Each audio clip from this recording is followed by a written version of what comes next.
여러분 안녕하세요. 저는 결혼한 지 10년이 넘은 40살 아줌마입니다. 모든 결혼 10년 차가 그렇지는 않겠지만 저희 부부는 신혼의 뜨거움은 사그라들고 잔잔하게 서로를 사랑하고 의지하며 살아가는 부부입니다. 가끔씩은 싸우기도 하지만 언제 싸우냐는 듯이 화해하고 사이좋게 지내는 부부죠. 저와 남편의 첫 만남은 회사에서였습니다. 남편은 저보다 2살이 많았고 저에게 일을 가르쳐주는 사수였습니다. 일처리도 잘하고 저에게도 잘해주는 모습에 반해 제가 남편에게 먼저 고백을 했습니다. 고백을 하고 안 사실인데 남편도 저를 아주 좋아하고 있었다고 하더군요. 그런데 사수인 자기가 좋아한다고 말하면 제가 부담스러워할까봐 고백도 못하고 혼자 끙끙거리고 있었다고 말했죠. 한참을 재미있게 2년 정도 연애를 하다가 각자의 집에서 결혼 이야기가 나왔습니다. 서로의 집에 연인이 있다고 알렸었거든요.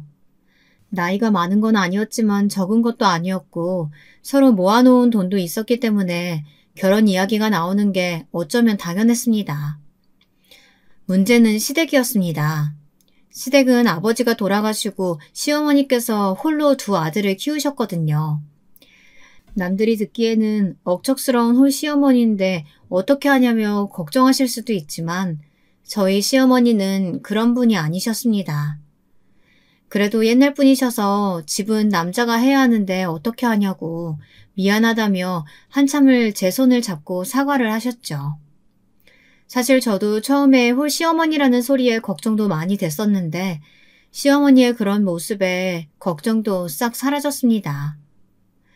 결혼하고 나서도 시어머니의 성품은 어디 가지 않았어요. 결혼 전만 해도 걱정하던 친구들도 이제는 제가 아주 시집 잘 갔다고 부러워하거든요. 심지어 저희 시어머니께서는 저를 얼마나 귀하게 여기시는지 양가 부모님을 모시고 한 상견례 자리에서도 확연히 알 수 있을 정도였습니다.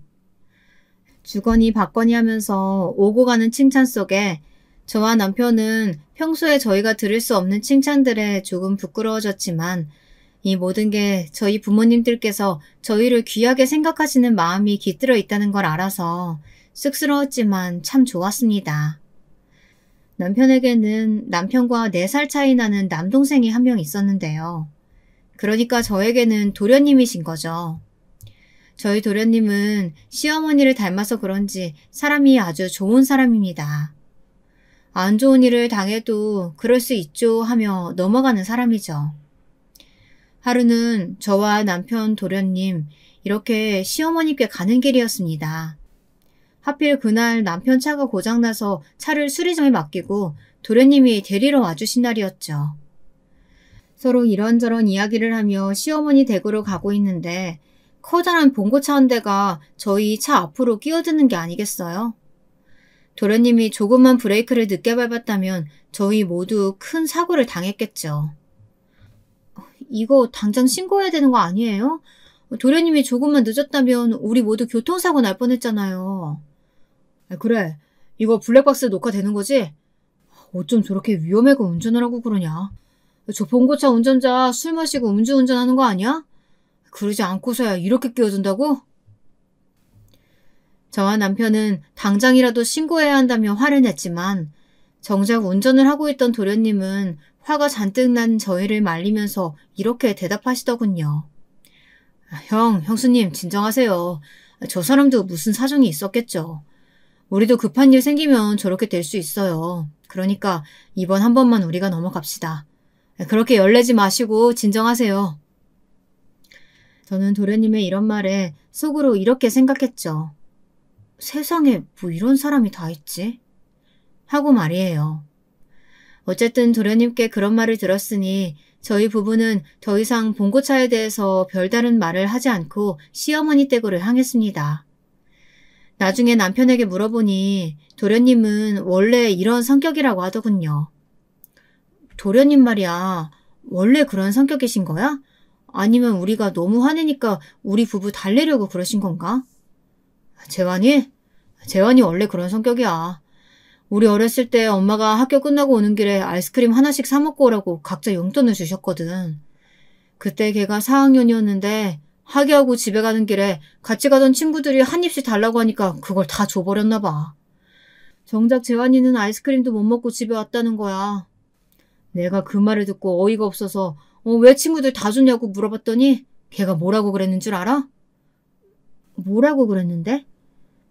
내가 먹으면 친구들도 먹고 싶어 하잖아. 사이좋게 돌아가면서 먹으려고 했는데 아이스크림이 좀 작았나 봐. 좋은 게 좋은 거지.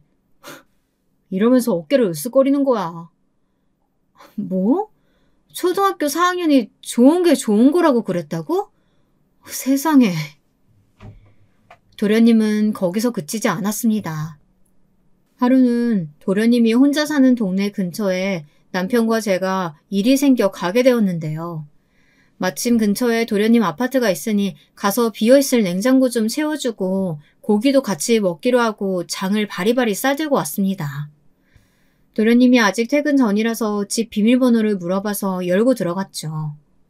평소 성격대로 깔끔한 집에 냉장고를 열어보니 시어머니께서 챙겨준 반찬통이 전부였습니다.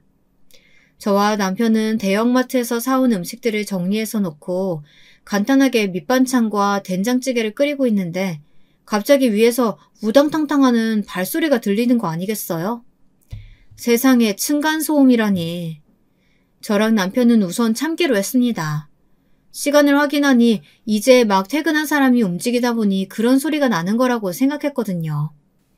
하지만 저희 생각과는 다르게 그 소음이 점점 커지고 길어지더니 어느 순간 시간을 보니 벌써 30분이 지나 있더군요.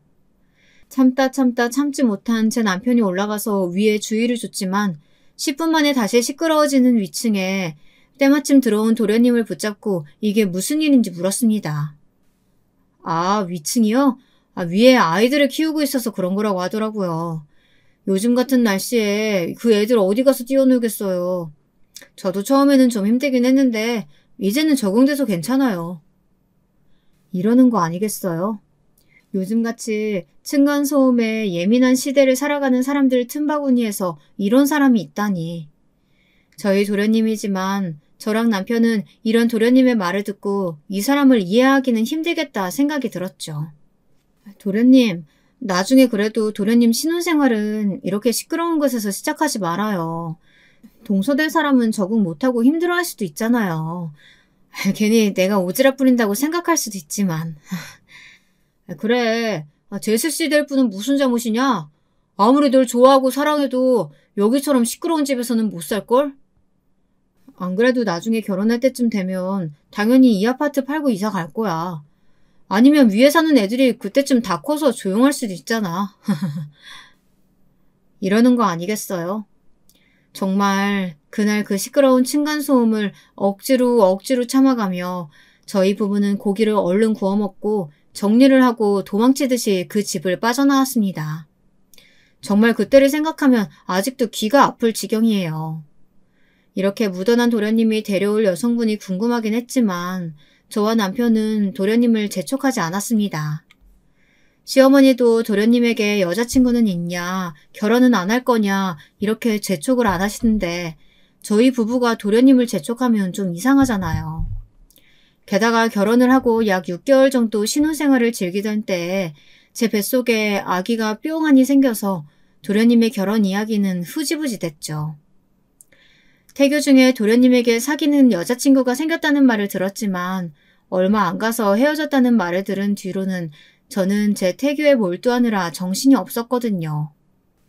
생전 처음 듣던 뱃속 아기의 심장소리가 얼마나 우렁차던지 저와 남편은 그 심장소리를 아직도 핸드폰에 가지고 다닐 정도입니다. 뱃속에서 콩콩거리는 심장소리를 내던 작은 아이는 달수를 꽉 채우고 건강하게 태어나 벌써 9살짜리 남자아이가 되었습니다. 저희 집 꼬맹이는 노는 거 좋아하고 게임 좋아하는 어디에서나 흔하게 볼 수 있는 평범한 아이입니다. 그래도 공부는 곧잘 하는 것 같아서 원하는 학원 있으면 보내주고 있어요. 영어는 어릴 때부터 하는 게 좋다고 해서 영어학원과 꼬맹이가 수학을 좋아해서 수학학원을 다니고 있습니다.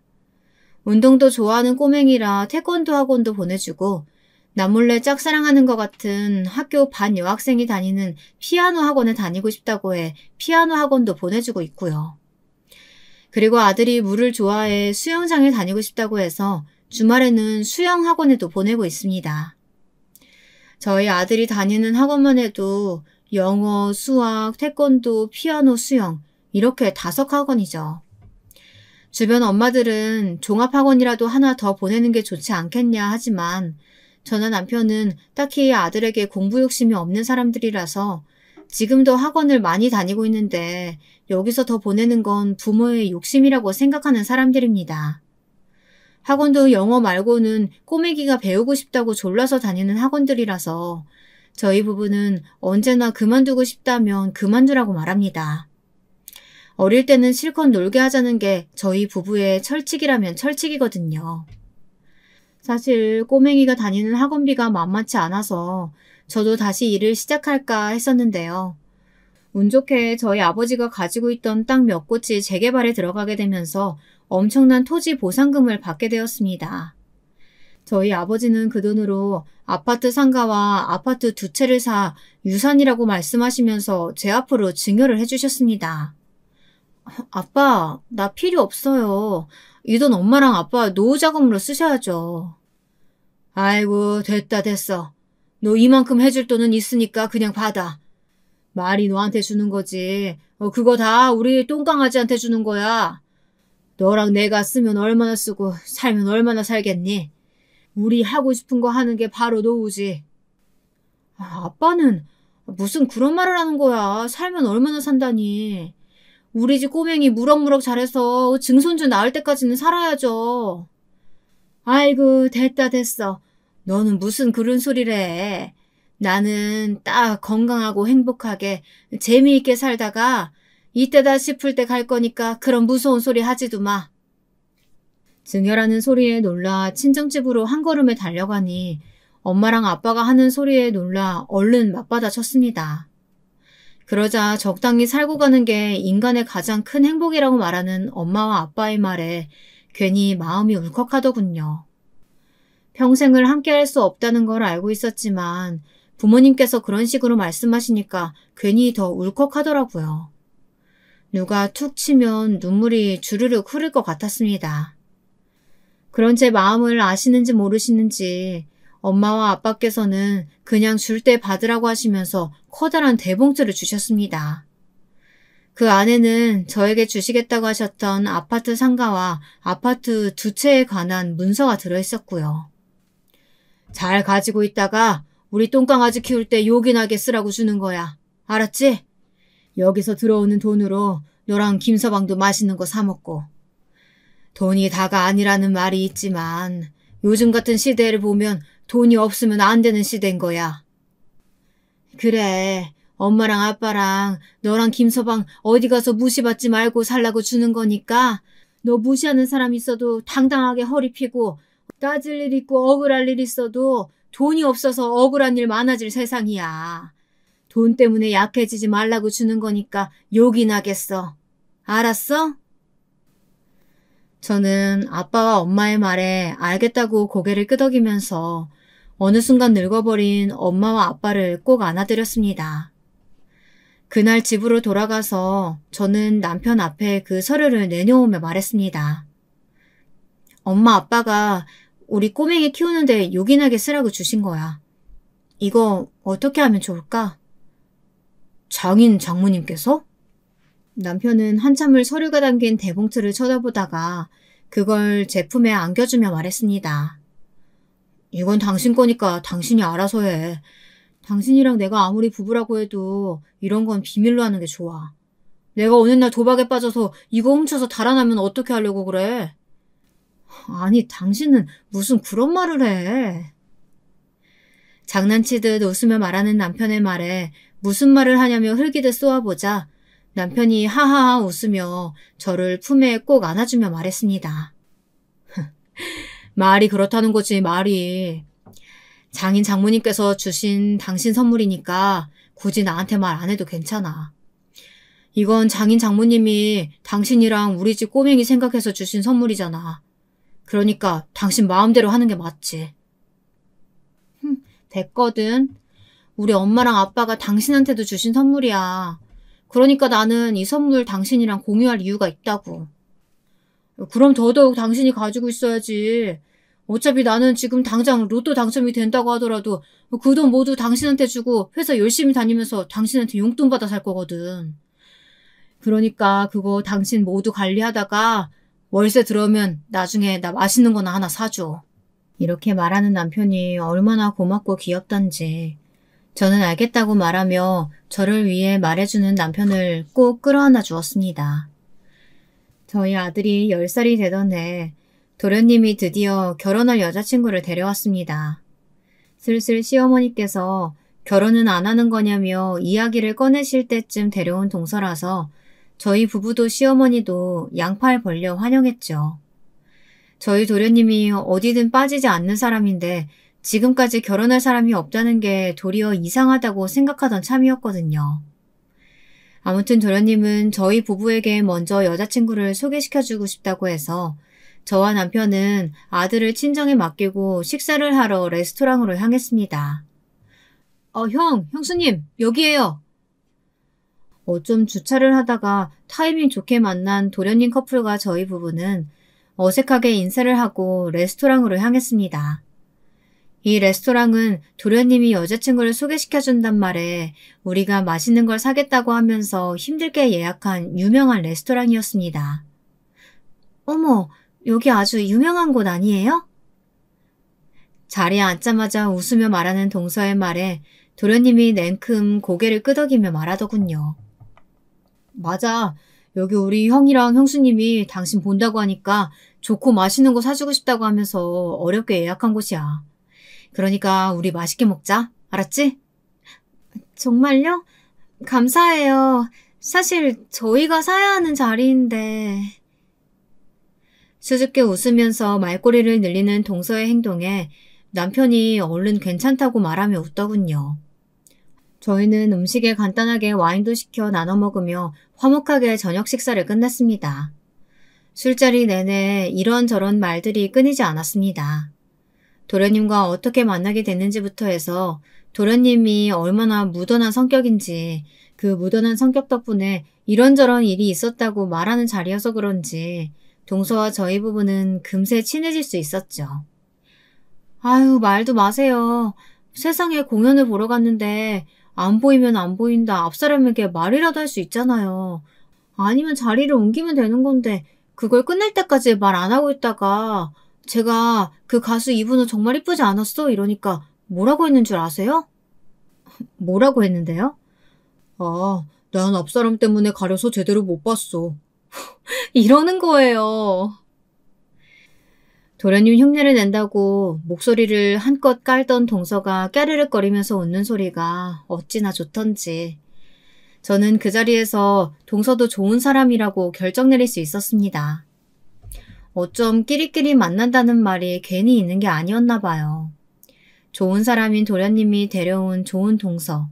게다가 능력 있는 도련님이 똑같이 능력 있는 동서를 데려왔으니 누가 봐도 두 사람은 천생연분처럼 느껴졌습니다. 딱 봐도 둘이 결혼하면 잘 살겠다고 생각했죠.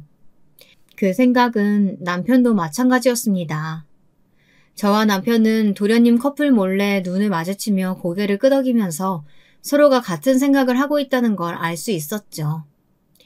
그 후로 정말 모든 일이 빠르게 진행됐습니다. 저희 부부와 만난 동서는 그 다음날 바로 시어머니를 만났고 시어머니도 동서와 도련님이 행복하게 잘 지낼 수 있겠다 생각하셨는지 결혼을 허락하셨습니다. 도련님 말이야. 내가 이런 말 하면 좀 그럴 수 있지만 설마 그 층간소음 시끄러운 아파트에서 신혼생활 시작하시는 건 아니겠지? 제 걱정스러운 말에 남편도 사뭇 진지해져 당장이라도 도련님에게 전화를 걸 것처럼 핸드폰을 꺼내더군요. 저는 그런 남편을 말리면서 말했습니다. 생각해보니까 그 전에 우리 도련님 댁에서 고기 구워 먹었을 때 그때 도련님이 결혼하기 전엔 그 아파트 팔고 이사 간다고 하지 않았어? 이왕 그렇게 하는 거 좋은 곳으로 들어가라고 우리가 결혼 선물로 좀 해줄까? 당신도 형 체면이 있으니까 그게 제일 좋을 것 같은데. 에이, 됐어. 그런 거 괜히 해줬다가 나중에 갚겠다는 둥 그런 소리만 들어. 자기가 필요했으면 도와달라고 했을 거야. 그럴 때 당신이 도와주고 싶으면 도와주는 거고 싫으면 안 도와주면 되는 거야. 남편은 거절했지만 저는 계속해서 남편에게 재촉했습니다. 아니지. 도련님 성격에 필요하다고 말할 사람이야? 돈 빌릴 바에야 그냥 이렇게 살지 뭐 하하하 이럴 사람이지. 제 말에 남편은 그것도 그렇지만 우리가 굳이 도와줄 필요까지는 없을 것 같다고 하더군요. 결국 남편과 제가 1시간 동안 입씨름을 한 결과 도련님 신혼집에 좋은 냉장고 하나 해주는 걸로 결론이 났습니다. 아, 내가 전생에 얼마나 좋은 일을 많이 했으면 우리 와이프가 내 동생까지 챙겨주지? 나 정말 전생에 나라를 지켰나 봐. 냉장고 선물하자는 결론에 이런 말까지 하는 남편이 귀여워서 으이그하고 남편 마음이 바뀔까 서둘러 도련님께 냉장고 선물을 하겠다고 전화를 하려고 했습니다. 제 닭달에 남편은 핸드폰을 꺼내 도련님에게 전화를 했습니다. 재현아, 너희 형수가 너 결혼 선물로 냉장고 해준다고 하더라. 좋지?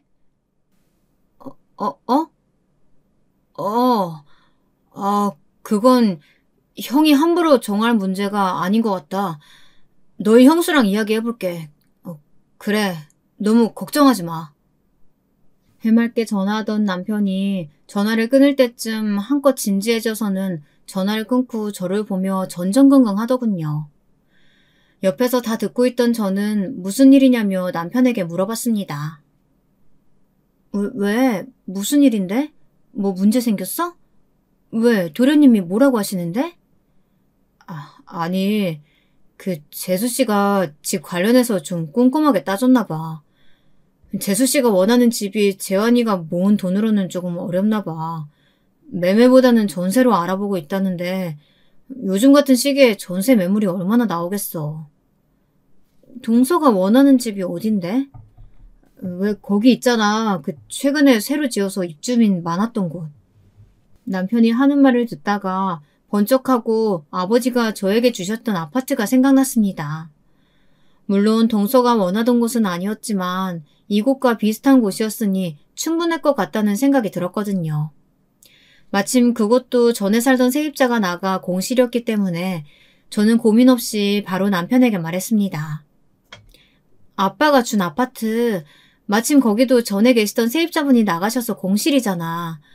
물론 동서가 원하는 아파트는 아니지만 그쪽도 충분히 괜찮지 않을까? 당신 생각은 어때? 나야 너무 좋지만 당신 월세로 그 집 내놓지 않았어? 재환이는 전세 찾고 있는데 그 집 전세로 돌리면 너무 아깝지 않겠어? 저는 남편의 말에 고개를 끄덕이며 대신이라는 조건을 달았습니다. 도련님이니까 괜찮아. 대신 당신 아는 사람이 내놓은 전세라고만 하자. 내가 집주인이라고 하면 도련님이나 동서가 부담스러워할 수 있잖아. 다행히 내 이름이 흔한 이름이니까 도련님 커플도 모를 거야. 내가 집주인이니까 요즘 전세 사기 이런 이야기도 많던데 그럴 리도 없고 도련님 형편에 맞춰서 주변 시세보다 저렴하게 하면 될 것 같아. 그치? 제 말에 남편은 저를 꼭 끌어안아주며 고맙다고 이야기했습니다. 진짜 고마워 자기야. 정말 고마워. 말로만 그러지 말고 알면 나랑 우리 꼬맹이한테 더 잘하란 말이야. 괜히 툴툴거리며 남편에게 말했지만 남편은 그런 제 툴툴거림에도 저를 꼭 안아주었습니다. 그 다음날 남편은 아무렇지 않은 척 도련님께 전화를 해 아는 지인이 전세를 시세보다 저렴한 가격에 준다고 했으니 동서를 데리고 다녀오라고 말했습니다. 그 주 주말 바로 다녀온 도련님 커플도 바로 계약하고 싶다고 했더군요. 저는 친하게 지내던 그 동네 부동산 이모에게 전화를 걸어 그 집에 대한 대리인 위임장을 작성해 보내드렸고 도련님 커플은 일사천리로 그 아파트를 계약했습니다. 집이 생기자 도련님과 동서의 결혼식은 엄청 빠른 속도로 진행되었습니다. 도련님이 적은 나이는 아니었고 동서도 적은 나이가 아니었으니 오히려 빠른 속도로 이루어지는 결혼에 양가 모두 환영이었죠. 저희 부부는 전셋집에 관련해서는 모른 척을 하며 결혼 선물이라고 좋은 냉장고도 선물로 보내주었습니다. 선물을 보내드리자마자 도련님께 감사하다고 전화도 왔고요. 형 덕분에 이렇게 좋은 집 얻었는데 이렇게 비싼 냉장고까지 선물해 주셔서 정말 감사해요, 형수님. 에이, 그런 소리 하지 말아요. 하나뿐인 도련님이 결혼하시는데 형수님으로서 이 정도는 해줄 수 있죠. 그럼 섭섭한 소리 하지 마세요. 알았죠? 그런 제 말에도 도련님은 연신 고맙다고 말했고, 그렇게 고마우면 나중에 집들이에서 맛있는 거 많이 해달라고 이야기를 했습니다. 도련님도 당연히 친구들보다 양가 부모님 먼저 모시고 집들이를 할 거라고 하더군요. 도련님이 저에게 먼저 통화를 하고 남편에게도 전화를 했다고 합니다. 형, 진짜 고마워. 나 형 덕분에 좋은 집 주변 시세보다 싸게 들어왔어. 와이프도 너무 좋아하더라. 그래. 그 집 깨끗하게 잘 쓰고 나갈 때는 집 매매해서 나가. 그 전에 살던 세입자가 거기서 일 잘 풀려서 집 사가지고 나갔다고 하더라. 그래야지. 나도 벌고 와이프도 벌고 있으니까 이거보다 더 좋은 집 사서 나갈 거야. 이런 도련님 커플의 다짐을 남편에게 전해 들으니 저희 부부의 신혼초 모습이 생각나더군요. 남편과 저는 얼른 도련님 커플이 도련님 부부가 되는 날을 손꼽아 기다렸습니다. 하루는 길고 1년은 짧다는 말이 괜히 있는 게 아닌 듯 시간은 흘러 도련님 커플의 결혼식이 성공적으로 마무리되고 도련님은 이제 서방님이 되었습니다. 부부가 된 두 사람은 신혼여행을 다녀와 잠시 시간을 갖고 시어머니와 저희 부부를 신혼집에 초대했습니다.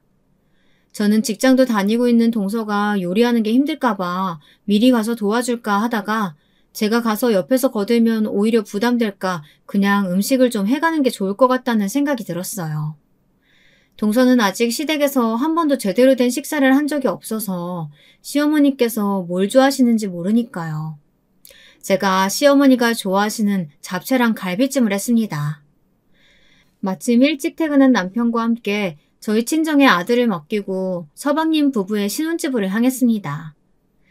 차를 타고 신혼집으로 가는 내내 동서랑 시어머니 생각해서 음식 해가는 사람은 저밖에 없을 거라고 남편이 얼마나 칭찬을 하던지 얼른 도착해서 남편 차를 탈출하고 싶을 정도였습니다. 우리 여보는 진짜 최고야. 아들 보면서 재수 씨랑 우리 엄마 생각까지 하다니.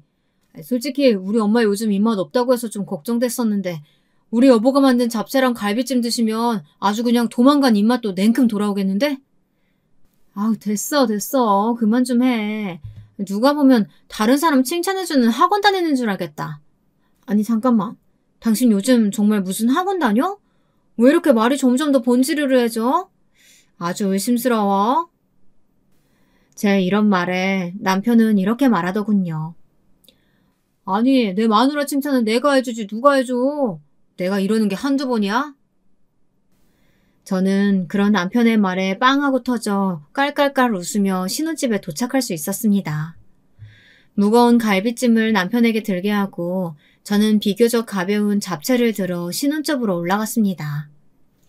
문을 열고 들어가자 맛있는 밥 냄새가 날 거라고 생각했던 저와 남편의 기대와는 다르게 그냥 좋은 향기만 나더군요. 저랑 남편은 약간 어리둥절해져 문을 열어준 서방님을 쳐다봤는데 서방님이 한숨을 내쉬며 우선 들어오라고 했습니다. 들어가서 주방에서 분주하게 움직이는 동서와 인사를 나누고 식탁을 봤는데 세상에 배달 음식이 한 상 가득 늘어져 있는 거 아니겠어요? 저와 남편은 순간 당황했지만 내색은 하지 않았어요. 저는 얼른 선수를 쳐서 말했습니다. 짠! 내가 우리 동서 바쁠 것 같아서 이렇게 만들어 왔어요. 서방님, 우리 얼른 동서 도와줘요. 여보는 어서 가서 어머님 모셔오고. 우와, 이거 형님이 다 하신 거예요? 진짜 대단하시네요. 갈비찜과 잡채를 보며 대단하다고 칭찬하는 동서에게 다음에는 더 맛있는 걸 해주겠다고 대답하고는 얼른 음식들을 그릇에 옮겨 담았습니다.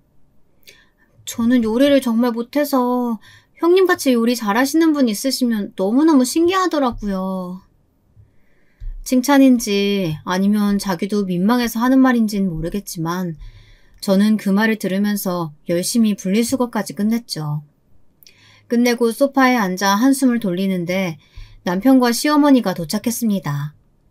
동서는 어머니가 도착하자마자 갖은 앙탈을 부리면서 말하더군요.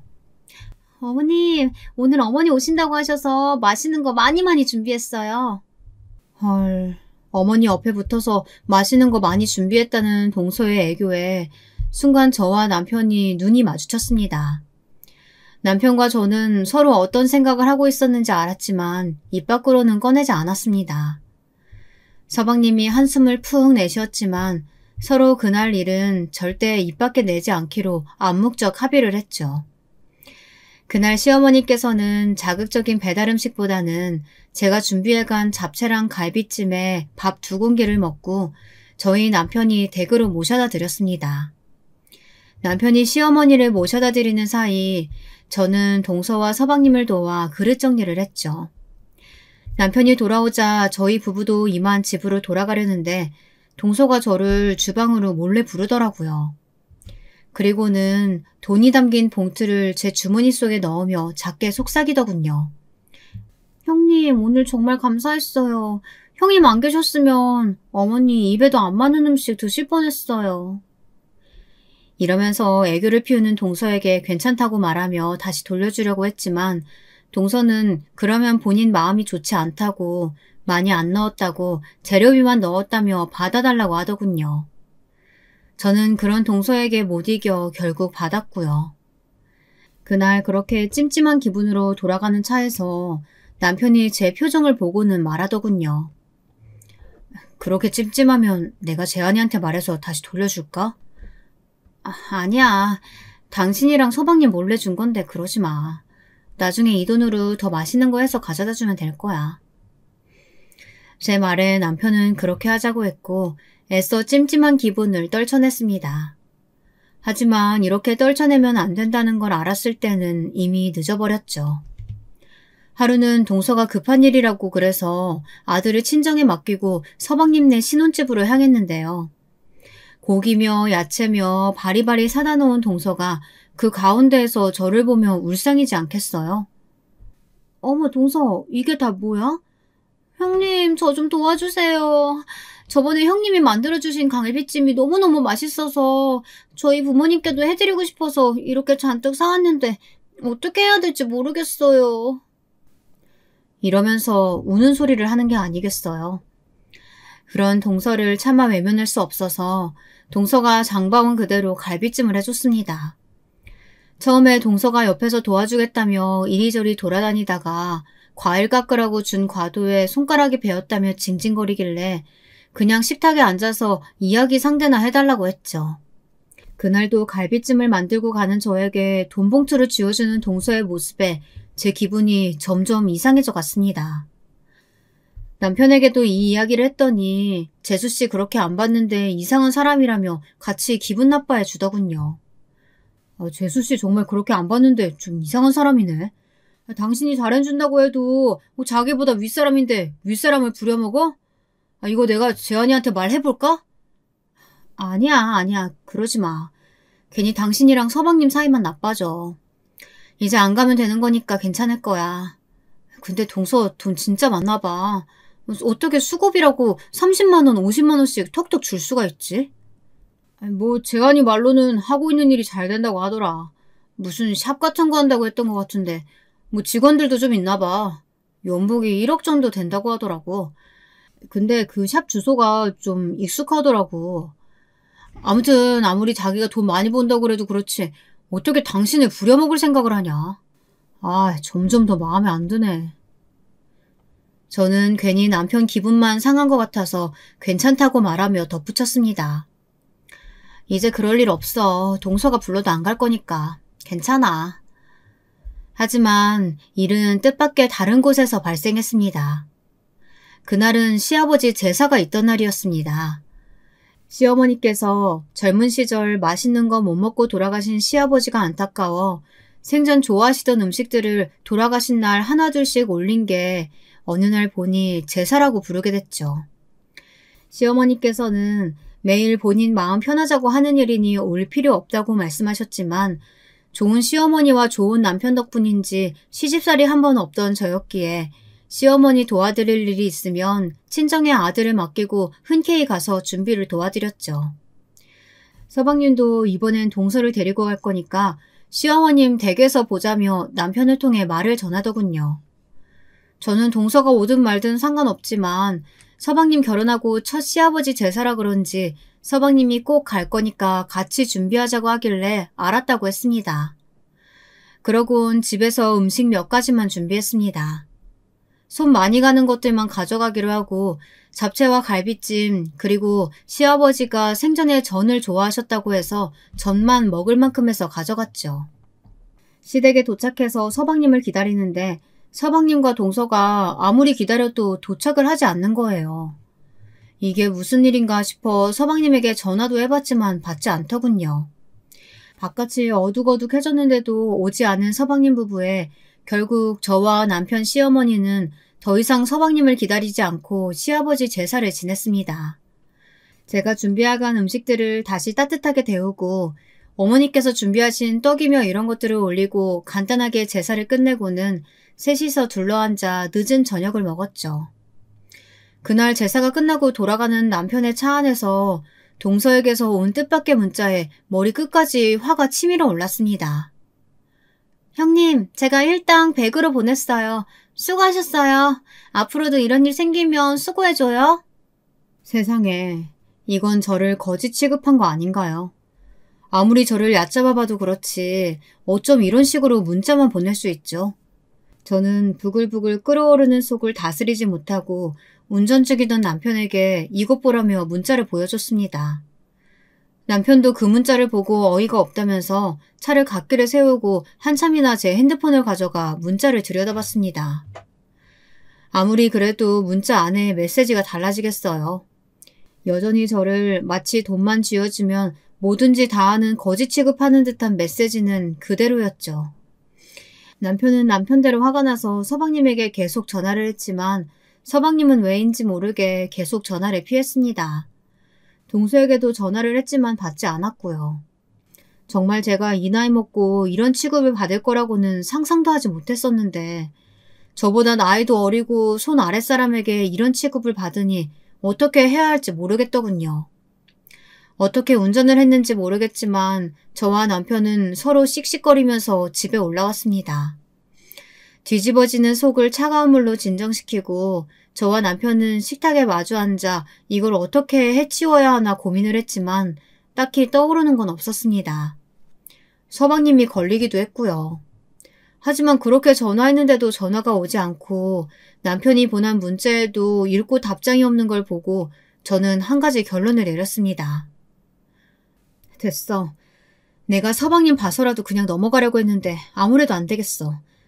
나를 돈으로 깔아뭉개려고 했으니까 나도 똑같이 해줄 거야. 눈에는 눈, 이에는 이.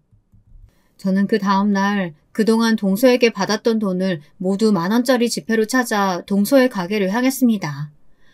문을 열자 그곳에는 동서와 데스크에 어려 보이는 직원 하나가 있더군요. 저를 발견한 직원은 저에게 어서 오라며 인사를 했고 동서는 저를 보더니 냉큼 다가와 형님하고 반기는 척을 하더군요.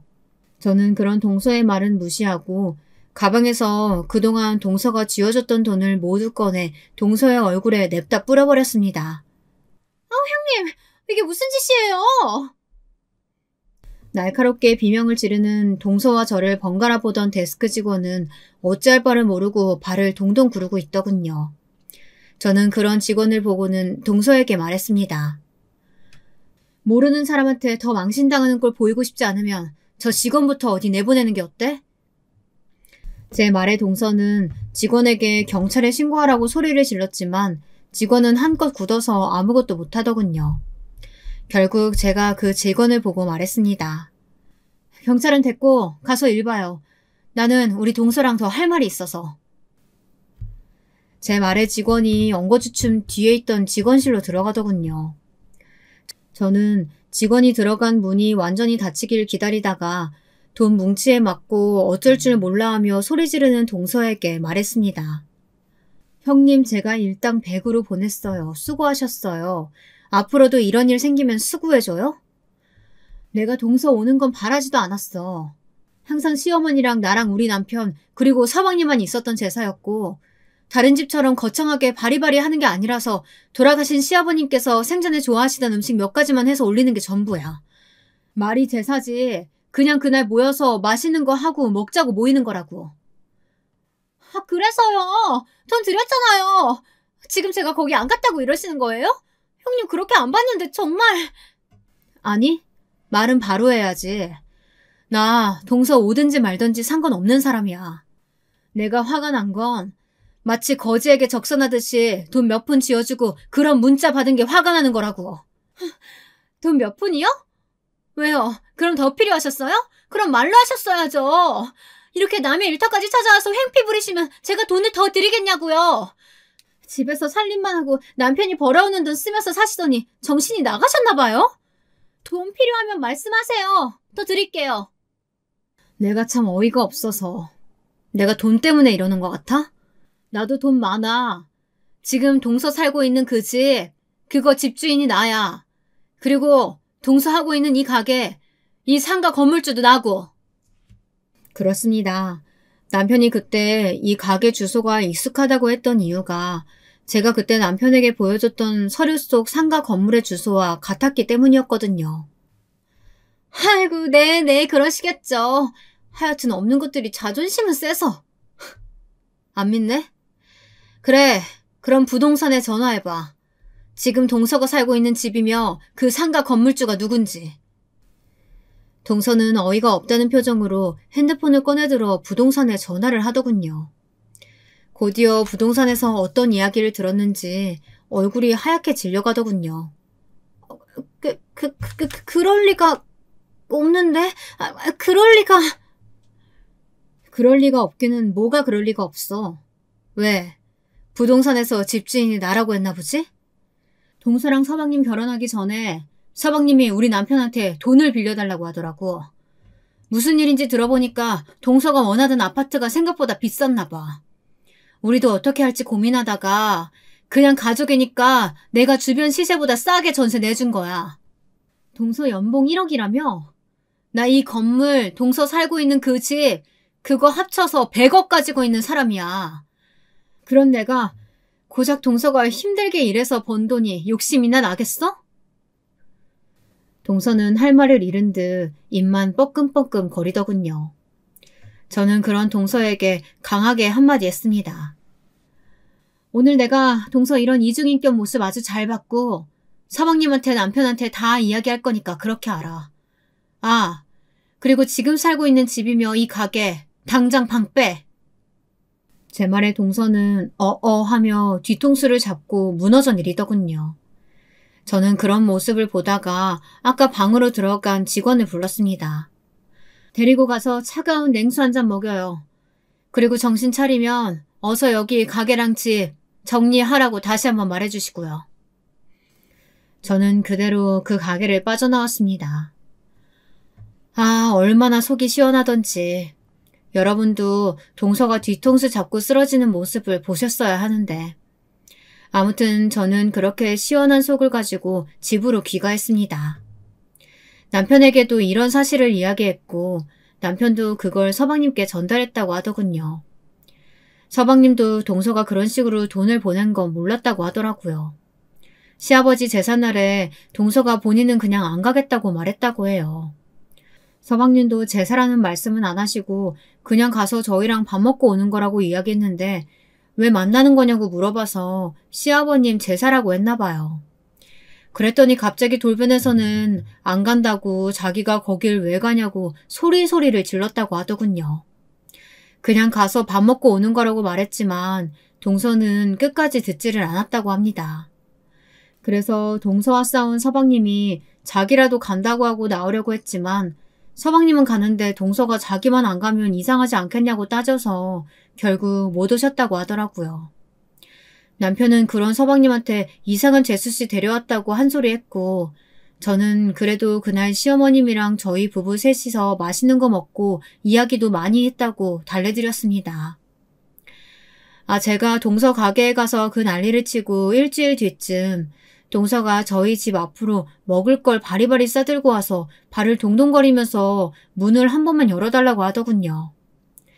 사실 이런 일로 서방님께 이혼하라고 할 수는 없는 일이라 선택은 서방님께 맡겨놨었거든요. 그래도 동서가 찾아온 거 보면 동서도 서방님이랑 헤어지고 싶은 마음은 없었던 것 같습니다. 남편은 굳이 열어줄 필요는 없지 않냐고 물었지만 무슨 소리 하나 듣고 싶었던 저는 문을 열어줬습니다.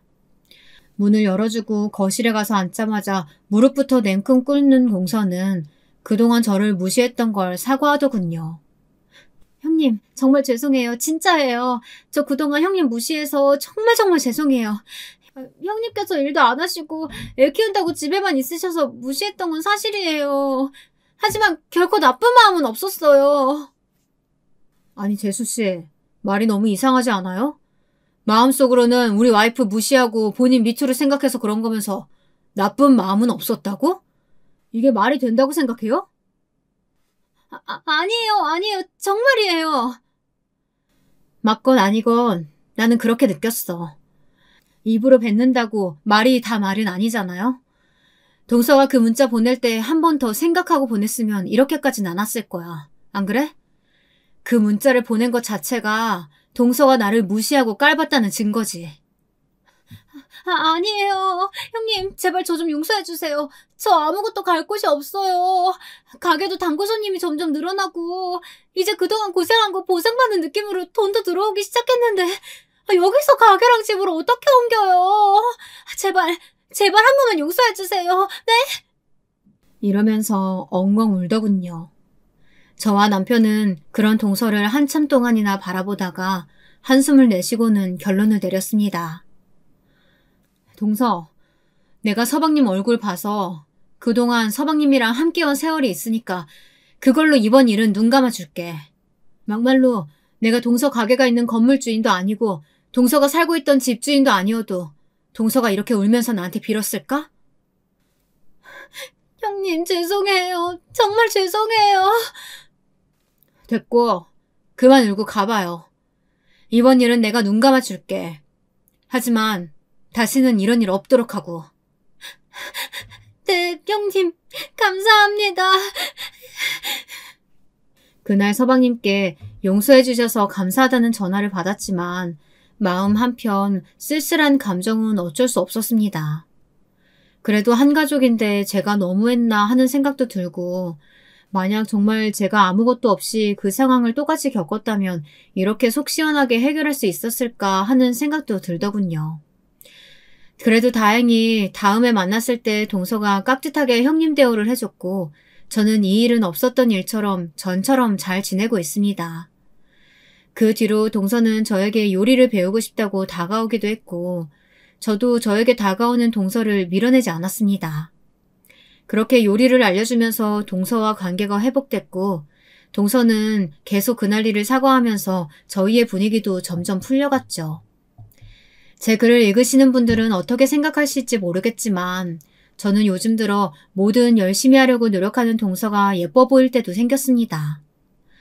저번에는 제 생일이라고 저한테 배운 갈비찜을 들고 와서 먹어보라고 주는데 그때 느꼈습니다. 그날의 서운한 감정은 어느 순간 사라졌다는 걸요. 물론 가끔씩 남편과 그날에 관련된 이야기를 하고는 하지만 동서 앞에서는 절대 그런 이야기는 꺼내고 있지 않습니다. 동서에게는 숨기고 싶은 이야기일 테니까요. 이렇게 제 긴 이야기 끝까지 들어주셔서 감사합니다.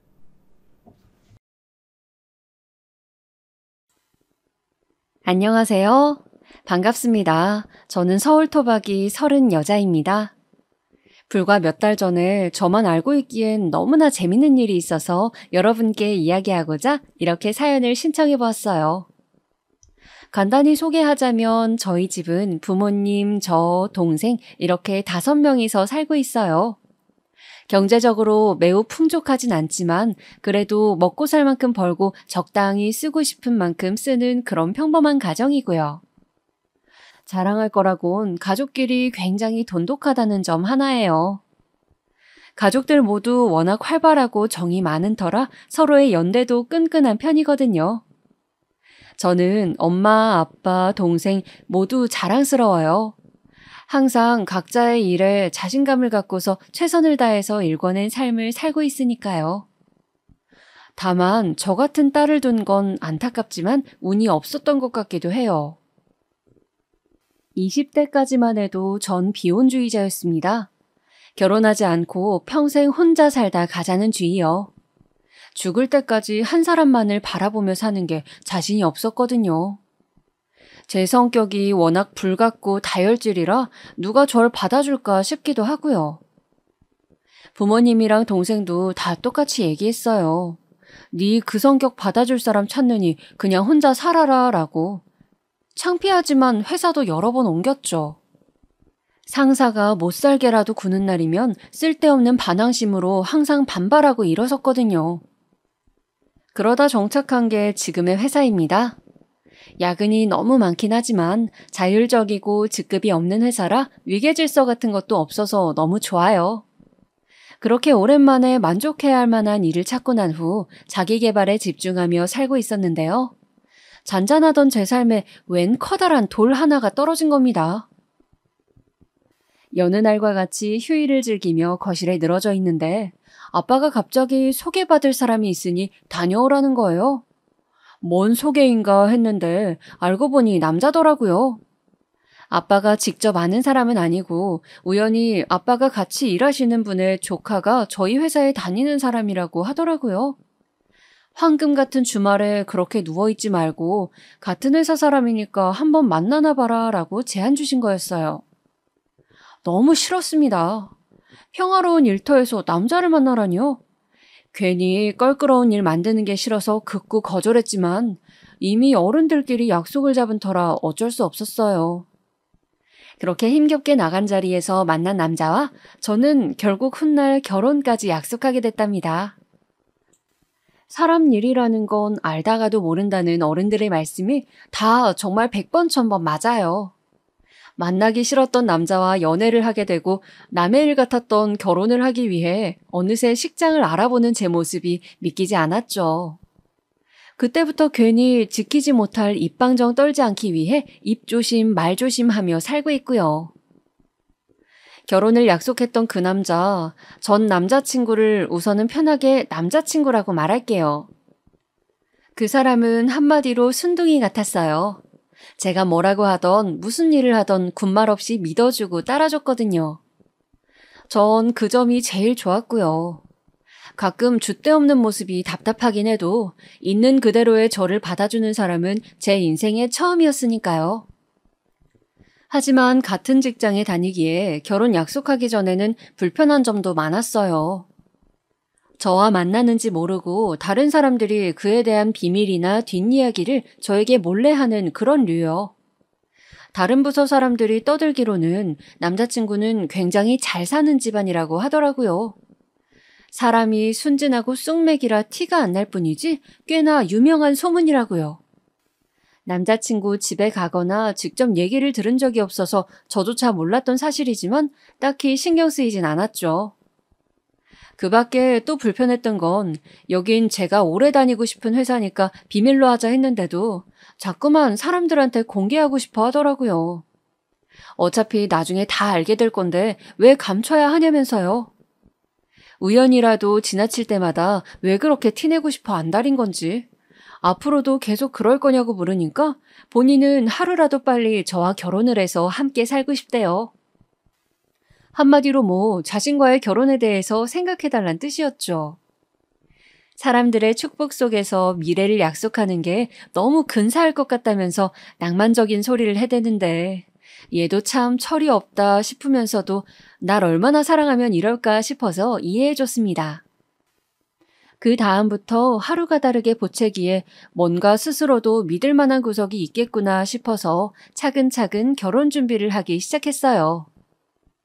나중에 후회하더라도 지금 당장은 후회하지 말자는 마음으로 그 사람을 선택한 거였죠.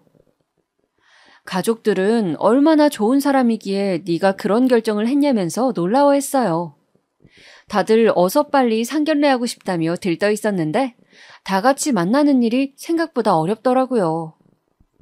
그쪽 아버지가 유명한 강사인데 너무 바쁘셔서 상견례 날짜를 잡지 못하고 있던 터라 최대한 우리끼리 할 수 있는 것부터 준비하기로 했어요.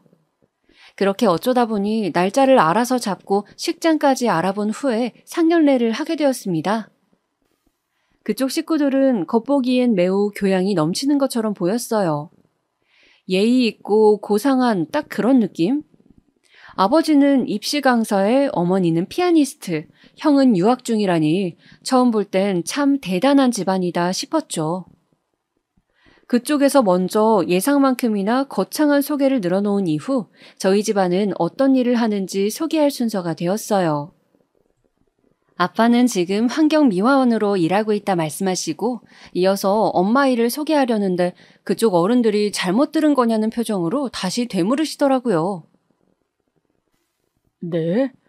실례지만 방금 어떤 일이라고 하셨죠?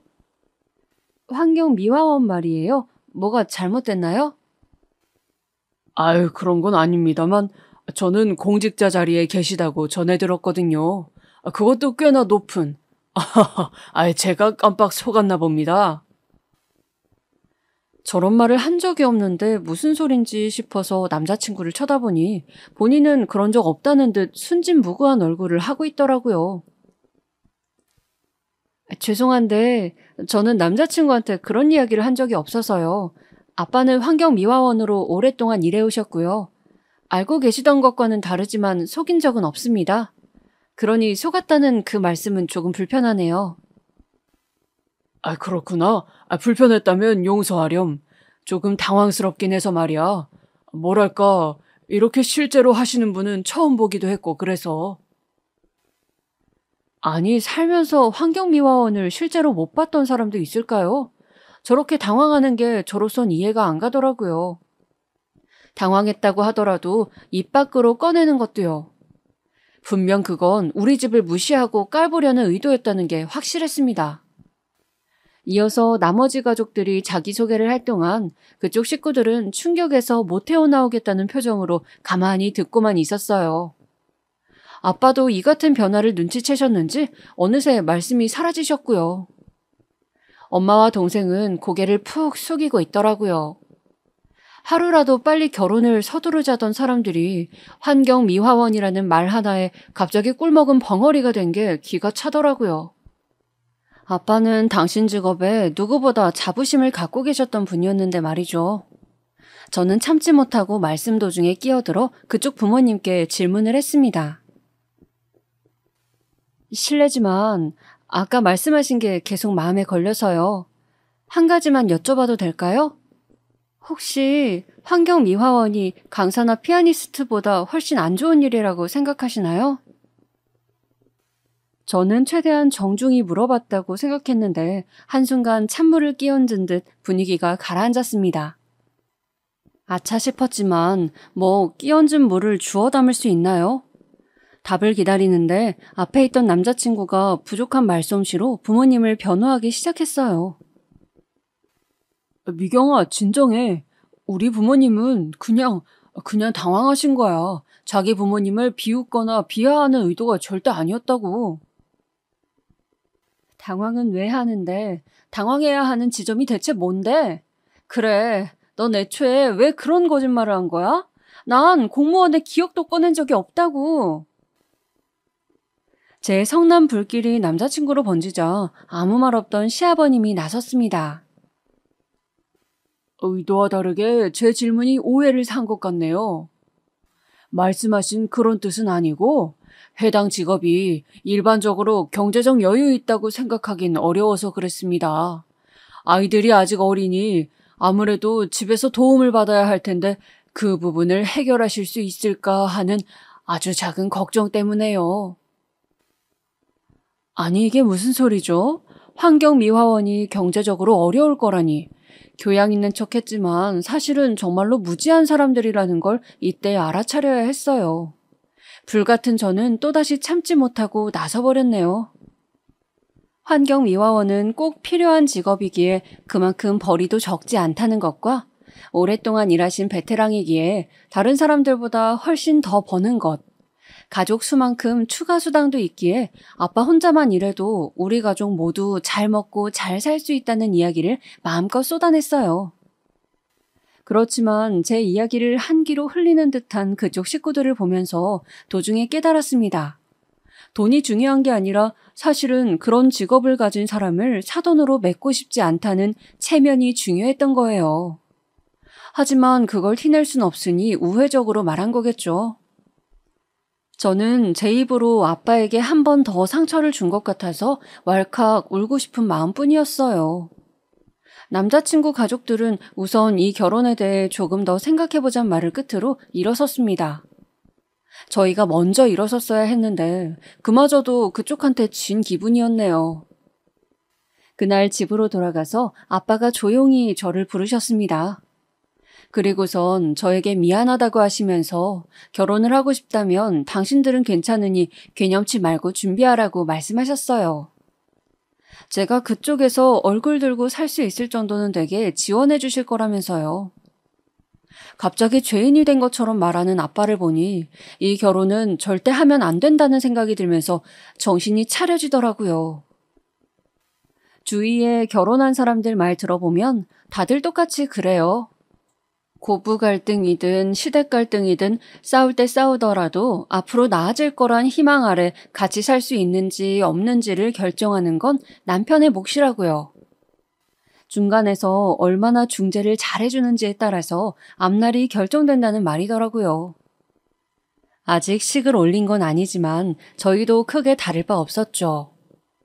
남자친구는 상견례 때 믿음직스러운 모습을 보이지 못했고 이미 저는 우리 가족을 욕보였다고 생각했기에 결혼 생각이 아예 사라졌고 또 그쪽 집안은 그 뒤로도 저희 아빠 직업을 들먹이며 결혼을 반대하셨으니 무엇 하나 관계가 개선될 여지가 없었습니다. 그런데 남자친구는 이상하리만큼 결혼에 대한 강한 의지로 계속 저를 설득했어요. 정말 미안해. 지금 나한테는 당장 두 집안을 화해시킬 능력이 없어. 그렇다고 너랑 헤어질 자신도 없고 이제 결혼하자고 보채진 않을 테니 그럼 우리 일단 같이 살기만 하자. 어때? 집에는 말 안 할게. 알잖아. 난 우리 부모님이랑은 다르다는 거. 동거에 대해서 깊게 생각해 본 적이 없기에 몇 번을 거절했지만 남자친구는 그때마다 퇴근길, 주차장, 집 앞에서 기다리며 간곡히 부탁했어요. 나중에는 술에 취해서 무릎을 꿇고 빌더군요. 애처럼 엉엉 울음을 터뜨리곤 한 번만 봐달라면서요. 그때 기억을 떠올리면 꼴도 보기 싫은데 이렇게 애원하는 모습을 보면 그래, 얘가 무슨 잘못이야 라는 생각만 들더라고요. 아직까지 남자친구를 사랑하고 있던 저는 결국 백기를 들 수밖에 없었고 바로 남자친구 자취방에서 동거를 시작하게 되었습니다. 저희 집에도 우선은 비밀로 하고 친구 집에서 잠깐 산다고 둘러댔네요. 그런데 막상 함께 살아보니 그것만으로도 정말로 결혼한 느낌이 나더라고요. 남자친구는 전보다 더 지극정성으로 저를 살폈어요. 그러다 보니 저도 사람인지라 화를 잇게 되더라고요. 그때만큼은 이대로 살아도 나쁘지 않다고 생각될 만큼이요. 하지만 절대로 넘어갈 수 없는 문제는 남자친구 집안이 절대로 호락호락하지 않다는 거였습니다. 남자친구가 연락이 끊기자 회사로 연락을 해오더니 저에겐 남자친구를 숨겼냐고 문자를 보내오거나 하다못해 경찰서에 실종 신고까지 하더라고요. 다 큰 아들에게 왜 이리 집착하는지 곁에서 보기에 무서울 정도였어요. 한 번은 그쪽 어머님이 저희 가족이 자주 가는 단골 음식점 앞에 서 계신 거예요. 글쎄 상견례 때 제가 그 음식점에 대해서 스치듯 이야기했는데 그걸 기억하고 오신 겁니다. 그날 하필이면 회사 사람들과 회식하러 간 자리였는데 말이에요. 아마도 어머님은 제 일행이 누군지 모르셨겠죠? 그래서 저를 알아보시자마자 제 팔을 붙잡고 다짜고짜 물으시더라고요. 너지? 네가 숨겼잖아. 우리 아들 어디에 감춰뒀어? 갑자기 와서는 무슨 소리 하시는 거예요? 네가 꼬드긴 게 아니고서야 얘가 갑자기 죽겠다느니 다신 찾지 말라느니 그딴 소리를 하고 집을 나가. 어디 있는지 당장 말해. 아니면 내가 네 아빠가 무슨 일 하는지 여기 있는 사람들한테 전부 말해버릴 테니까. 지금 그걸 협박이라고 하시는 거예요? 우리 아빠가 환경미화원인 게 흠집이라도 돼요? 말해요, 말해! 그리고 그쪽 아들 돌려보낼 테니까 이렇게 무례하게 찾아오지 마세요. 회사 사람들 앞에서 수모를 당한 것도 너무나 속상했지만 더 화나는 건 그쪽 집에서 자꾸만 아빠의 직업을 비하하는 거였어요. 속이 상하니 입맛도 없어서 먹는 둥 마는 둥 한 채로 집에 갔습니다. 그리고선 남자친구에게 이제 그만하자고, 이 결혼 없던 일로 하자고 울며 말했어요. 그러자 남자친구는 이제 더는 안 되겠다는 듯 처음으로 집안 이야기를 해주었습니다. 사실 본인 집은 소문처럼 잘 나가는 집안도 아니고 오히려 금전적으로 많이 시달리는 상황이라네요. 아버지는 입시 강사가 맞지만 코로나로 인해서 학생도 많이 줄었고 예전에 비해 나이가 들다 보니 경쟁력 있는 젊은 강사들에게 밀려나 강의를 따오기도 힘든 상태라고요. 피아니스트인 어머니도 다른 사람을 가르친 적이 없어서 레슨을 할 수도 없고 쇼를 열기엔 알아주는 이가 없어서 유명무실한 직업일 뿐이었습니다. 형은 유학을 갔다가 자금 부족으로 한국에 들어온 지 꽤 되었고요. 돈 들어올 구멍은 막혔어도 다들 자존심은 세서 쓸데없이 따지고 재는 거라고, 자신도 이해하지 못하겠다는 남자친구의 말을 들으니 어느 정도 상황이 이해는 갔습니다. 아마도 가족 중 유일하게 자기 몫을 해내면서 실질적 가장 노릇을 하는 둘째 아들에게 기대감이 컸기에 그만큼 매달리고 집착하신 게 아닐까요? 어떻게든 이름 있고 경제적으로 여유로운 집안과 결혼을 시키려 하고요. 하지만 아무리 자기 자식이고 핏줄이라서 아낄 수는 있다만 사람을 일일이 급을 매겨가며 저와 남자친구가 급 차이가 나서 안 맞는다고 하신 걸 보면 아무래도 현실을 너무 모르시는 것 같아요. 난 현실 물정 모르고 눈만 높은 집구석이 답답하고 벗어나고 싶어서 어떻게든 결혼을 하려고 했던 거야. 그렇게라도 핑계를 대고 빠져나오고 싶었거든. 그런데 이렇게까지 나를 올가매는 걸 보니 그것만이 정답은 아니었나 보다. 아마 결혼했어도 똑같았을 것 같아. 오히려 우리가 이렇게라도 만나는 게 기적인 걸까? 지금 보면 무슨 저런 드라마 대사 같은 말을 하지 싶지만 그 당시 저는 체념한 듯한 남자친구가 안타깝고 안쓰러워서 꼭 껴안아 주었어요. 제가 당했던 지난번의 수모도 잊은 채 남자친구가 다시 행복을 찾을 수 있게 도와주겠다고 호기롭게 약속했죠. 남자친구는 제 품에 안겨서 눈물을 흘리며 연신 고맙다는 말만 했습니다. 그 와중에 저는 우리 둘만이라도 양가 부모님 없이 작게나마 식을 올리자 싶은 생각으로 적금 통장도 찾고 그랬네요. 그런데 다음날 일어나 보니 남자친구가 보이지 않는 겁니다.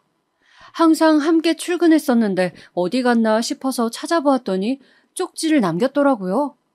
읽어보니 가관도 아니더라고요.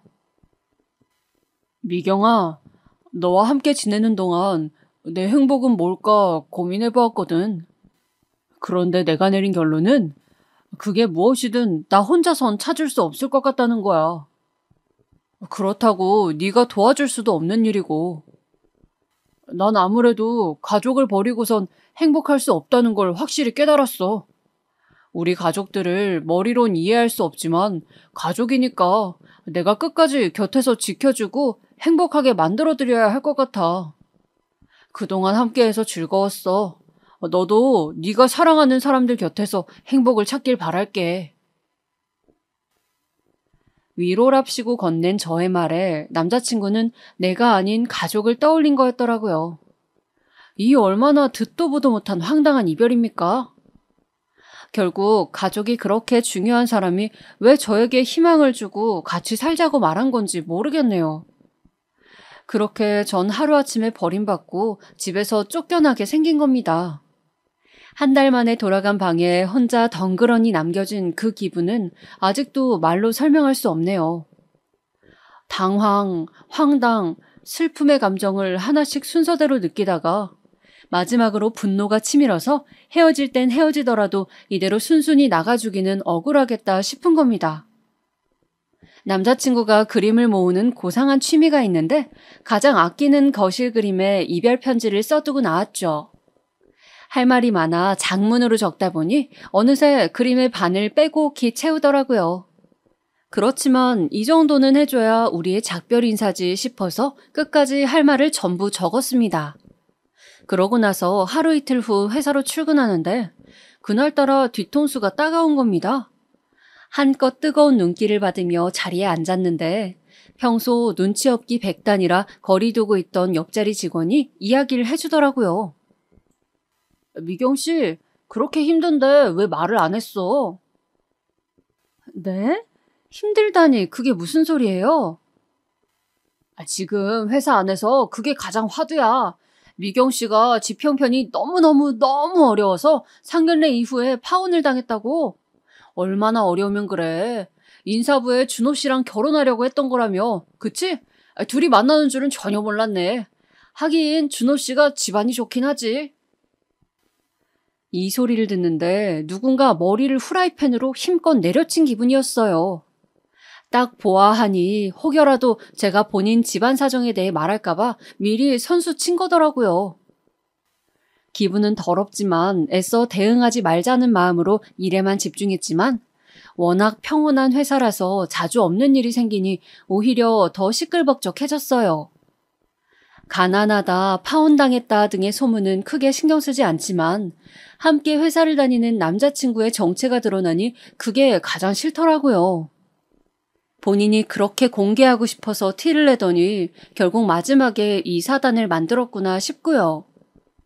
그렇게 친한 동료들, 안 친한 동료들 가릴 것 없이 하루 종일 각종 입방아에 올라가며 시달리다가 2달 만에 집으로 돌아갔습니다.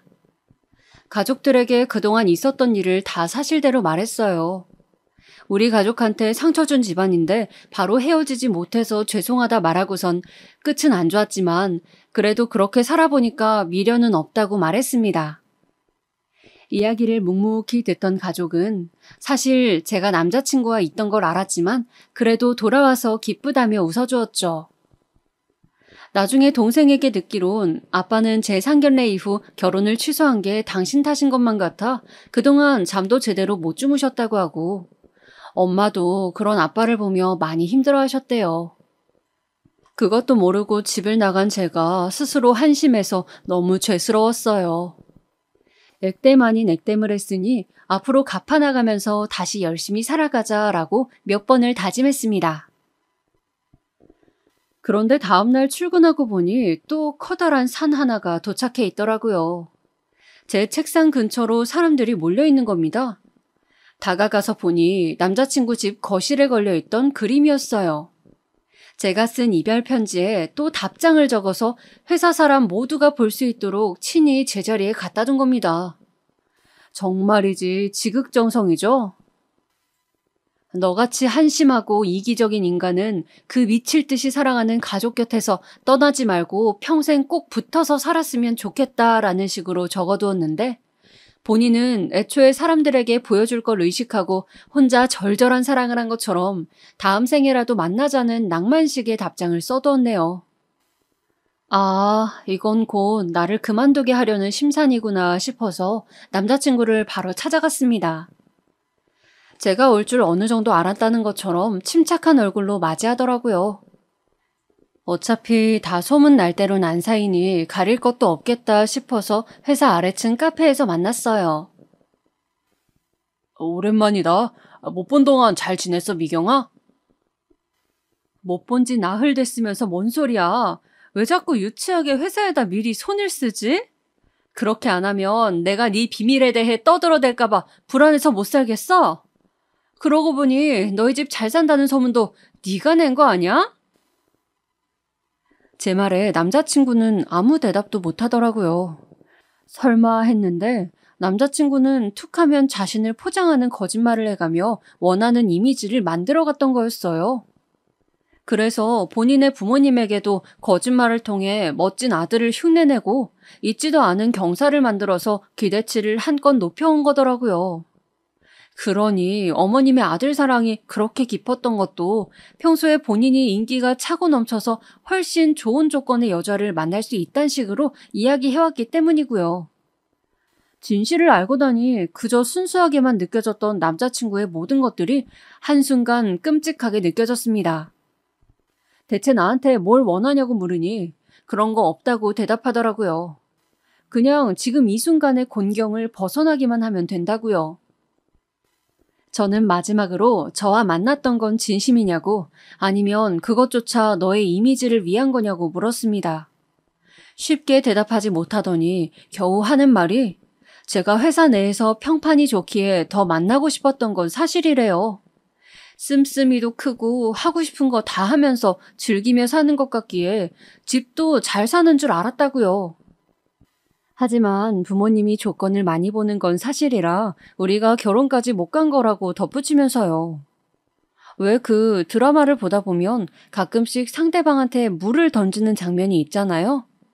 아무리 허구라도 해도 어떻게 공공장소에서 저러냐면서 현실성 없다고 생각했는데 이제 보니 그 정도면 약과였어요. 전 물컵을 아예 얼굴에 세게 던지고 싶은 걸 꾹 참았습니다. 그리고선 알겠다고 하고 이제 날 좀 내버려두라고 말한 채 자리에서 일어섰어요. 그랬더니 남자친구가 마지막은 아름답게 이별하자면서 악수하자고 손을 내밀더라고요. 드디어 아예 미친 건가 싶고 이렇게 악수를 하기엔 저도 미친 사람이 될까봐 마치 뺨을 때리듯 그 손을 세게 내리쳤어요. 정신 차리라는 의미로요. 퍽 소리가 카페에 울렸고 그 안에 모든 사람들이 우리를 쳐다봤습니다. 뭐 때릴만 했으니 때렸고 소리 날만 했으니 난 거라 전 별 상관 안 했습니다. 남자친구 얼굴만 붉게 달아올랐을 뿐이고요. 그렇게 쓸데없이 체면을 중시하니 나이 먹고도 양치기 소년으로 살지 싶더라고요. 자리로 돌아오면서 곰곰이 생각을 해보았는데 아무래도 이대로 넘어가기엔 억울했어요. 남자친구가 꾸며낸 그 사소한 일들 때문에 그동안 저와 우리 가족은 듣지 않아도 될 모욕과 상실감을 느낀 거잖아요. 어떻게 해야 그 사람한테 큰 한 방을 먹일 수 있을까? 어떻게 해야 그 가족들한테 내가 느낀 것만큼 수치심을 줄 수 있을까? 몇 날 며칠 동안 고민했습니다. 그렇게 생각해낸 게 제가 할 수 있는 최선의 방법 한 가지였어요. 소문을 그렇게 좋아하는 사람이라면 나도 똑같이 소문을 내줘야겠다 싶더라고요. 그래서 바로 양치기 소녀가 되어 몇 가지 계획을 짜기 시작했습니다. 유치하긴 해도 그 사람한테 가장 잘 먹힐 방법으로요. 우선 입이 가벼운 옆자리 직원에게 고민이 있다면서 만나자고 했습니다. 뭔 일인진 몰라도 역시나 흔쾌히 승낙했어요. 둘이 만난 술자리에서 전 그동안 회사에서 힘들었던 점을 허심탄회하게 이야기했어요. 그만둘까 고민 중이라고 하니 그럼 뭘 하며 먹고 살 거냐고 묻더라고요. 옳았구나 싶어서 저는 굉장히 비밀스럽게 말했죠. 옛날에 할아버지가 회사를 다니셨을 때 사두었던 자사 주식이 엄청나게 급등해서 노년까지 쓰고도 남을 유산을 물려주셨다고요. 동료는 처음엔 믿지 않았지만 제가 아빠와 주고받은 문자를 직접 두 눈으로 확인하니 금방 믿더라고요. 집에 있던 동생이 도와준 탓에 손쉽게 문자라는 증거를 만들 수 있었으니 다행이죠. 동료는 어쩐지 제가 너무나 자유로워 보였다며 아쉬울 거 없는 사람처럼 회사를 다니기에 이상하다 생각한 적이 있다고 하네요. 저는 이 사실을 비밀로 해달라고 덧붙이고선 언제든 그만둘 준비가 되어 있지만 이렇게 불명예스럽게 그만두면 할아버지 뵐 면목이 없을 것 같다며 슬픈 연기를 했어요. 그랬더니 동료도 제 일처럼 같이 슬퍼해 주었네요. 평소엔 무슨 일이 있어도 한 발짝 떨어져서 참견하던 사람인데 제가 돈 있는 집의 자식이라고 하니 감정이입이 더 잘 되었나 보더라고요. 며칠 뒤 저는 차근차근히 나머지 계획을 이행해 나갔어요. 회사 사람들이 쓰는 인터넷 커뮤니티에도 익명으로 글을 올렸거든요. 바로 유추할 만한 내용은 빼고서 우리 회사에 알짜배기 자산가가 있는데 아무도 모르는 것 같다고 썼죠. 다음날 옆자리 동료가 글을 확인하고 나서 사람들한테 이야기하고 다녔는지 몇 사람이 그 글의 주인공이 저냐고 묻더라고요. 전 곤란하다는 표정으로 아니라고 둘러대고선 그 동료에게 가서 비밀이라고 했는데 왜 주변에 말했냐며 아주 살짝 타박했네요. 이로써 확실해졌으니 회사 사람들 전부가 알기까진 얼마 걸리지 않을 테죠. 그게 거짓이든 진실이든 상관없었어요. 어차피 개인사 분명한 사람들이니 한동안만 화제가 되다가 사그라질 거고 누군가 자세히 묻는다면 그건 그냥 소문이었을 뿐이라고 둘러대면 되니까요. 그 다음에는 조금 더 수월했어요. 오며 가며 몇 번 마주쳤던 별로 친하지 않은 인사부 사람과 우리 팀 몇 명이 점심을 먹고 있기에 같이 먹자면서 먼저 다가갔습니다. 이런저런 사소한 근황을 이야기하다가 인사부에 계신 분이 제게 조심스러운 말투로 준호 씨와 왜 헤어졌냐고 묻더라고요. 집안 수준이 안 맞아서 헤어졌다고 들었는데 또 다른 소문을 들어보니 왠지 거짓말인 것 같다면서요. 그래서 그 부분만은 사실대로 이야기했죠. 물려받은 재산은 아직 꺼내지 않고 고스란히 두었거든요. 제가 결혼할 때쯤에야 쓸까 말까 했어요. 지금도 충분히 먹고 살만 하니까. 그런데 저희 아빠가 환경미화원이시거든요. 그걸 말했더니 그쪽에서 난리가 난 거예요. 어떻게 환경미화원 집안이랑 결혼을 하냐고요. 알고 보니까 그쪽 집안 상황이 소문과 달리 상당히 어렵더라고요. 딱하게도 본인 집 기둥을 세워줄 처가를 찾는 것 같던데 말이죠. 조금 안쓰러웠어요. 환경미화원을 비하하면서 상스러운 언행을 일삼는데 얼마나 힘들면 사람이 저렇게 될까 싶고 참 그래요. 이렇게 이야기하고 있는데 우리 팀 사람이 그럼 혹시 저번에 밥 먹으러 갔을 때 만난 아주머니가 준호 씨 어머니냐고 묻더라고요. 생각해보니 그 단골 음식점에서 어머님과 말싸움을 벌이고 있었을 때 우리 팀 사람들이 옆에서 듣고 있었거든요. 제가 기분이 너무 안 좋아 보여서 자세히 묻지는 않았다고 했지만요. 본인이 들은 게 맞다면서 어떻게 사람이 그러냐고 맞장구 쳐주는 사람들 덕분에 오랜만에 속이 좀 뻥 뚫리는 기분이었습니다. 세상에서 제일 재밌는 남의 집 싸움 이야기를 신나게 듣던 인사부 사람은 밥을 먹자마자 돌아갔네요. 일이 생각보다 커질 듯 했지만 제 예상보다 더 재미있어지기에 자꾸만 웃음이 터지는 걸 꾹 참았습니다. 그리고 정확히 사흘 뒤 전 남자친구가 집 앞으로 저를 찾아왔습니다. 처음엔 씩씩거리면서 왔지만 제 얼굴을 보자마자 뻔뻔함을 좀 자각한 건지 화를 가라앉히더라고요. 그러면서 사람들한테 자기 사정 이야기했냐고 묻기에 나는 너처럼 거짓말 안 하고 과장도 안 하고서 있는 그대로 말했다고 했어요. 그랬더니 말귀 못 알아듣고 어떻게 그럴 수 있냐, 복수하는 거냐 등등 갖은 투정을 다 부리기에 무시하고 집으로 들어가려 했습니다. 그랬더니 진짜 하고 싶은 말은 따로 있었다는 듯이 저를 붙잡더라고요. 있잖아. 그거 말이야. 네가 100억대 자산을 갖고 있다는 소문. 그거 설마 진짜야? 아니지? 너 나한테 그런 얘기 한 적 없잖아. 아니야? 순간 저도 모르게 크게 웃고 말았습니다. 정확히 노년까지 쓰고 남을 돈이라고만 했는데 그게 어느새 나도 모르는 100억대 자산으로 불어나 있더라고요.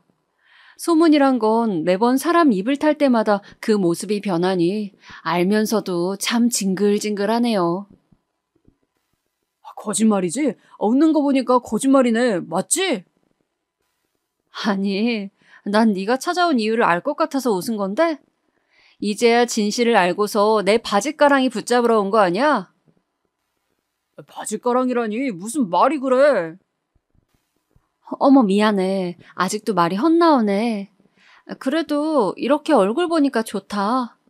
사실 조금 흔들리는 것 같기도 해.